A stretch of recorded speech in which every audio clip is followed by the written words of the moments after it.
I'm back!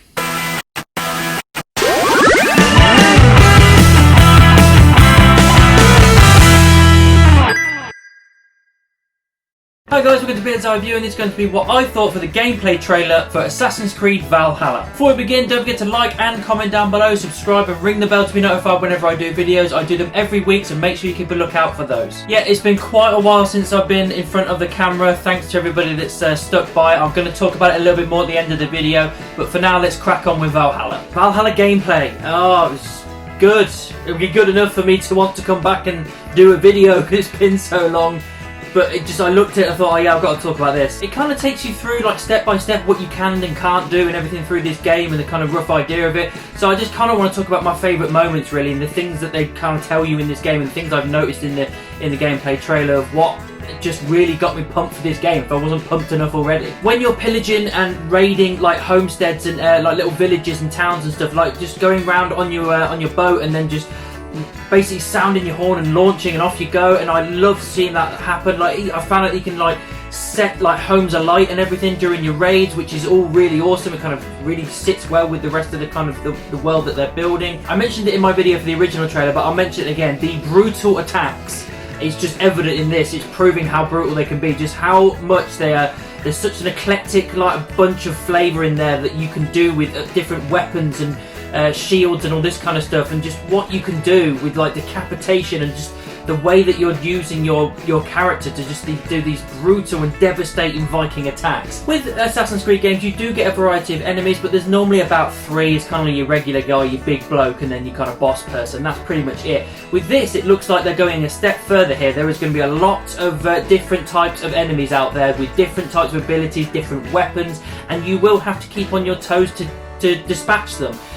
They will gang up on you as well. They will use tactics together to try and take you out, so you've got to be prepared for that. There's also times where you have to use a certain weapon in order to stop them, like using the bow and arrow. You can use double shields, which is pretty awesome as well. I like the fact they've got that variety. Again, it's another way of keeping you on your toes and keeping you interested and just trying to be smart about it and figure it out and, you know, find out what's the best way of taking down these enemies rather than just hack and slash. It's like, let's think about this. What weapons have I got? What can I do? What I can't do? And I like that kind of the way they put that together. As I just quickly mentioned, the dual wielding thing, awesome. I kind of feeling that was going to be the case anyway. I'd heard rumours that they were going to be doing like dual wielding kind of stuff, but the amount of stuff that you can do, like the amount of weapons that are out there by the looks of it, swords, scythes, there's like hammers, axes. The hammers look very Thor kind of Mjolnir looking, which is cool. I love the fact that they do that. I'm hoping you can get like a big two-handed one to look like Stormbreaker. That'll be cool. But yeah, as I mentioned, one of the things that really sparked my interest was the dual wielding shields. That looks really interesting. So not only can you parry and you can hit them with them, obviously I imagine it would take longer to take them out than what you would do with a sword, but I also love the fact that you can charge. I saw through the trailer you can use these two shields and charge people like your own little kind of battering ram, and I love that is possible. That looks really cool, really interesting, a nice new mechanic in the gameplay. Stealth kind of makes more of a solid return to Assassin's Creed, because I heard that it's kind of not there as much in Odyssey. I didn't feel like it was there that much in Origins really, but in this it looks like it's a little bit more forefront kind of thing. You're not welcome in England, as they said in the trailer, so you have to be incognito in certain points. So to get into their towns and their fortresses unseen, you cloak up and hood up and go in with people and you just stay there inconspicuous, and I like how that becomes a big deal. You can't just run in there, wreck shop, and that's it. You've got to go in carefully and stealthily and bring in that hood back and everything. I'm glad that we've got that, because that looks awesome. A thing I actually quite like is the fact that the mythical side of things, the mythology of like Norse mythology and all that kind of history that we have, naturally in the real history it doesn't exist, but I like the fact that it's woven into the history of stuff, and they're using it in this game in such a way where you'll go to certain places like temples and ruins and all stuff. It looks like Stonehenge might be in there by the looks of it, so that's cool, and that kind of brings into this kind of mythology thing. I think they're going to use it in such a way with like the pre-era people like Juno and that, and bring them in using this kind of mythology kind of visions type thing. And I'm glad that they're kind of using that, because I felt like you should dip your toe into that mythology, the Norse mythology thing, because it is a big part of the Viking culture and history, but don't dip so much that it just becomes not real enough or not realistic.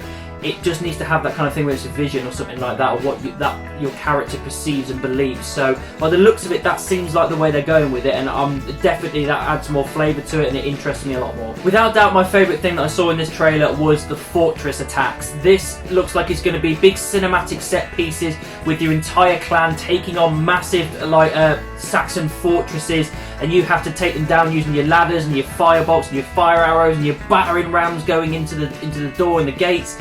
All of that looked awesome. That is one of the bits I'm so looking forward to, because imagine you have to build yourself up correctly, build up your clan correctly, make sure you've got enough weapons, enough goods and all this kind of stuff, and basically everything that you would need to take down that fortress. It's not going to be a case of just wing it and go. You've got to be full on prepared, similar to what you would do in Black Flag when you're taking down the fortresses all around, dotted around the Caribbean. You can't. Some of them you can go straight forward and take down straight away, but other ones you have to think about it. You have to be a higher level. You have to have more armor, more weapons, and that to be able to take it down. And I think that's going to be similar in this case, and it looks like it's going to be absolutely awesome. Guys, overall this was a really good gameplay trailer, really solid, proper enjoyed it. There's so much more stuff we found out about it. It looks really interesting. It looks like everything they're going to do, they're going to nail with this game, because it's something we look forward to for so long, and it's coming in November. It's not too far away. I imagine it'll be on next gen, but I won't be getting next gen for a very, very long time, I don't think. So I think I'll eventually pick it up on the PS4 when I get the chance. It looks awesome. I'm looking forward to hopefully seeing a little bit more, but not too much that will ruin any stories. So far I've had no real story arcs ruined or anything like that, so that's good. So yeah, buzzing. As I said at the start of this video, I just wanted to thank everybody for persevering with my channel, even though I've not really been doing much. The only content I've been putting up is the podcast with my mate Josh. The reason I haven't really been doing it is down to like a motivational kind of thing on my mental well-being. Like with everything going on with lockdown, it kind of took a hit a little bit, but then we got hit with something even harder. If you click the link in my description, you'll be taken to mine and my wife's kind of vlogging channel.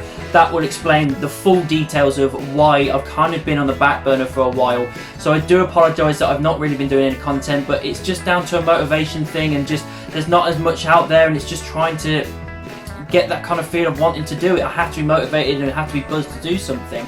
Anybody that stuck around, I really appreciate it. Any extra subscribers and views that I've got, I all really appreciate it.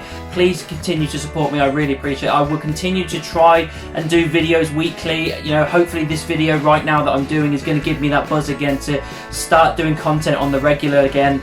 But yeah, to watch this space, I'm hoping that I'll be able to do it on the regular. I do, again, really appreciate everybody that has stuck around during this tough time. So that's what I thought of the Valhalla gameplay trailer. What did you think about it? Let me know down in the comments. Make sure you subscribe and ring the bell. If you want to find me on social media, any of these, all links from the description, and I'll see you soon.